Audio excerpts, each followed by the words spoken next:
যে একটা আগামী দিনে ভয়াবহ নাগরিকদের পরে একটা বোঝা নামতে চলেছে, যে প্রিপেড স্মার্ট মিটার। আমরা নাগরিকবাসীকে আমরা সতর্ক করে দিতে চাই যে আগামী দিন কিন্তু আরো ভয়াবহ হতে যাচ্ছে। আপনারা কখনো স্মার্ট মিটার বসাতে দেবেন না। শেয়ার মার্কেটে যেমন সিটিজেন ফোরাম দীর্ঘদিন ধরে লক্ষ্য করছি বিভিন্ন স্থানে বিদ্যুৎ বন্টন কোম্পানি স্মার্ট মিটার বসানোর নামে মানুষের কাছে অতিরিক্ত বিল প্রদান করছে, যার ফলে বিভিন্ন স্থানে বিক্ষোভ হচ্ছে। আমরা জানতে পেরেছি রানাঘাট যে বিদ্যুৎ বন্টন কোম্পানির অফিস রয়েছে তারাও রানাঘাটের বিভিন্ন বাড়িতে স্মার্ট মিটার বসানোর উদ্যোগ নিয়েছে, অথচ 2003 সালের বিদ্যুৎ আইন অনুযায়ী কোনো বাড়িতে জোর করে স্মার্ট মিটার বসানো যায় না। এই দাবিতে স্মার্ট মিটার বসানোর সিদ্ধান্তের প্রতিবাদে আমরা রানাঘাট সিটিজেন ফোরাম আজকে সুভাষ স্ট্যাচুর কাছ থেকে আমরা পথসভা ও পদযাত্রা করে রানাঘাট চৌরঙ্গি পুরসভা এবং জিআরপির সামনে আমরা অবস্থান করেছি, পথসভা করেছি। বর্তমানে আমরা ইলেকট্রিক সাপ্লাই অফিসে উপস্থিত হয়েছি এবং আমরা দাবি সনদ পেশ করলাম এবং স্মারকলিপি দেওয়া হবে।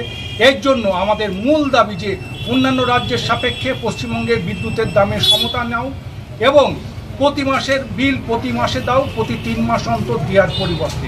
আর স্মার্ট মিটার যদি বসে তাহলে যারা বাড়িতে মিটার রিডিং নিতে যায় তাদের কর্মহীন হয়ে পড়বে, চরম বেকারত্বের যুগে আরও বেকারত্ব বাড়বে। ফলে যে কোনো উপায়ে আমরা স্মার্ট মিটার বসানোর বিরুদ্ধে, ডিজিটাল মিটার যেরকম চলছে ডিজিটাল মিটারই থাক। আমাদের এই দাবির সপক্ষে আমরা আজকে আন্দোলন করলাম। এই দাবি যদি না মানা হয় আগামী দিন আরও আমরা বৃহত্তর আন্দোলনের পক্ষে যাব। আমার নাম পরেশনাথ কর্মকার, আমি सिटिजन फोरमको सम्पादक। अब समय हो तपाईहरुको संगीत र कलाको सपना पूरा गर्ने। Root to Wings, a school for contemporary music and art. Root to Wings Lebong Nalban गाउँमा एडमिसन सुरु भइसकेको छ। यहाँ guitar, piano, violin, drums, Indian vocal साथै फाइन आर्ट सिकाउने गर्छ।